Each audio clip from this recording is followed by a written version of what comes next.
Attention. C'est plus le même. On se calme, messieurs, ils sont déjà dissipés. Bonjour, Bonjour Laurent Raphaël. Neumann. Bonjour Eric Bonjour Brunet. Raphaël. C'est le débat du jour.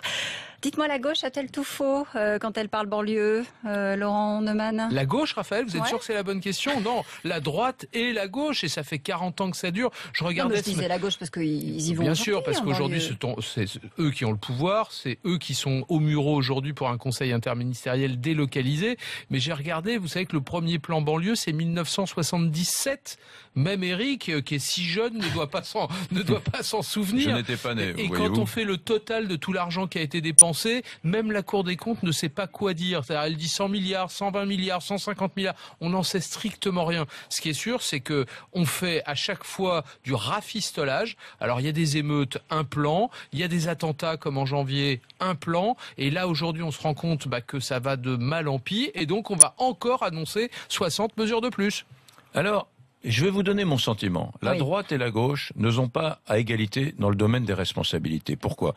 Parce que même quand la droite a eu le pouvoir, Neumann a raison, la droite a eu le pouvoir, beaucoup. Voilà. Beaucoup Elle n'a rien plus. fait, elle n'a rien fait d'extraordinaire sur les banlieues. Seulement, la dimension sociologique, la façon dont on a construit ces villes ghettos, la façon dont on a dit aux migrants, avant qu'ils deviennent français naturalisés, venez en France, la façon dont on a dit aux Français, l'immigration, c'est une chance pour la France, tout ça, c'est quand même un discours de gauche qui a été tenu pendant des décennies. Et maintenant, la gauche est bien embarrassée parce qu'elle se rend compte qu'elle a joué peut-être les apprentis sorciers. Voilà. Et moi, je voudrais dire que sur cette question, la droite et la gauche ne sont pas à égalité. La droite n'a pas été formidable dans sa gestion des quartiers, guère mieux que la gauche, hein. Mais quand même, il y a eu à gauche une espèce de discours proactif qui a consisté à dire c'est pas grave, c'est chouette, accumulons des migrants dans des quartiers, vous verrez, c'est ça la France, c'est formidable. Juste une petite Laurent. chose, Eric, pardon. Les quartiers dont vous parlez... Les cités. Ou les cités dont vous parlez,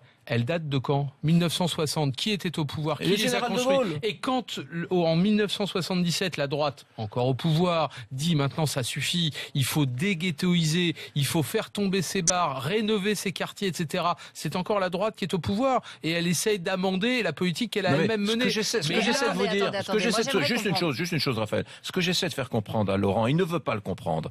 C'est que ce qui est important, c'est pas qui est au pouvoir, c'est qui a le discours d'influence à tel moment. Et que la droite ou la gauche ait été au pouvoir sur le domaine de l'immigration, c'est toujours la gauche, dont les élites de gauche qui ont eu un discours consistant à dire accueillons davantage et mettons davantage de migrants dans ces cités. Alors, pour le discours, on a bien compris, il y a deux discours, celui de la droite, celui de la gauche, ils se ressemblent pas du tout. Mais pour les mesures, qui a agi efficacement? Vous le disiez, Laurent, des plans, il y en a eu, en veux-tu, en voilà, et au final, on est toujours en train de se poser la question, comment on résout la question des banlieues? C'est quand même pas normal. Alors d'abord, une fois qu'on a dit autant de mal de la droite et de la gauche, on peut quand même remarquer que si tout cet argent n'avait pas été investi, si les zones d'éducation prioritaire n'avaient pas été faites, si les emplois francs dans certaines banlieues n'avaient pas été instaurés, peut-être que ce serait encore pire. Aujourd'hui, il y a un Alors il y a problème. des bonnes choses. Absolument.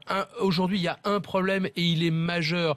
Le gouvernement va en banlieue aujourd'hui et on va lui reprocher de ne pas avoir tenu sa promesse sur le droit de vote des immigrés aux élections locales, sur les contrôles aux faciès, c'est sans doute vrai. Mais la seule chose qu'on reproche à tous les gouvernements depuis 40 ans, c'est de ne pas avoir réussi à résoudre la question du chômage de masse dans ces quartiers. Vous vous rendez compte que la semaine dernière, François Hollande était à la Courneuve, aujourd'hui le gouvernement est au Elle Mureau. était chahutée, la semaine dernière à la Courneuve. 30% de chômage, 3 fois plus que le niveau national. Il est là le problème. Vous pouvez rénover les bars, vous pouvez mettre de l'éducation et c'est très important. Mais tant que vous ne résolvez pas la question de l'emploi, alors on ira de mal en pis dans ces quartiers qui sont les plus défavorisés. Eric? De bonnes choses ont été faites. L'ANRU, le renouvellement urbain, 2003, Borloo, Chirac. On dit à Chirac, oui, c'est pas vrai, la fracture sociale, il s'y est pas attaqué. Si.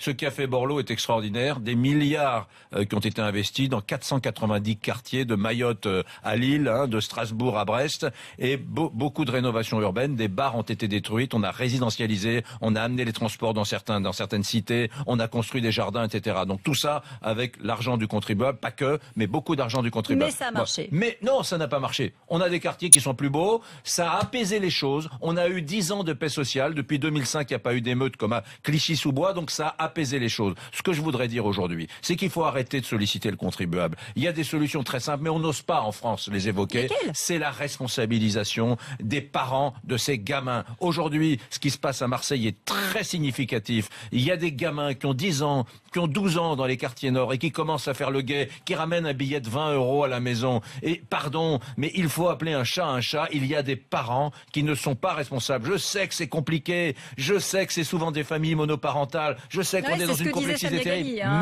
Mais c'est ce que disait Samia Ghali à votre antenne, à notre antenne il y a quelques instants. Mais justement, il n'y a pas de solution miracle. Une des solutions serait de réussir à responsabiliser ces parents qui laissent vaquer des journées entières des gamins de 10 ans dans des cités qui deviennent d'abord des guetteurs, ensuite des voyous. Eric a raison a parfaitement raison sur la responsabilisation des parents, mais Eric, allez jusqu'au bout. Vous savez très bien que ça passe d'abord et avant tout par l'éducation et donc par l'école. Et l'école, c'est l'État. Et avant même d'imaginer résoudre... Mais on peut pas faire plus. Ils sont à l'école, ces gamins. Bien sûr qu'on peut faire plus. Quand on a créé les zones d'éducation prioritaire, on pensait déjà faire le maximum. Puis on s'est rendu compte qu'on pouvait faire mieux. Aujourd'hui, on crée les réseaux d'éducation prioritaire. Vous verrez que ce sera encore mieux. On peut faire des efforts. L'éducation, c'est ce qu'il y a de plus important. Le plus efficace, ça sera toujours un papa, une maman ou les deux. J'ai déjà entendu ça. Un papa ou une maman ou les deux qui diront à un gamin, tu restes à la maison et tu arrêtes de vaquer dans les halls des cités jusqu'à 22h, 23h ou minuit. Voilà. Éric Brunet, Laurent Neumann, merci messieurs, vous revenez demain 7h57.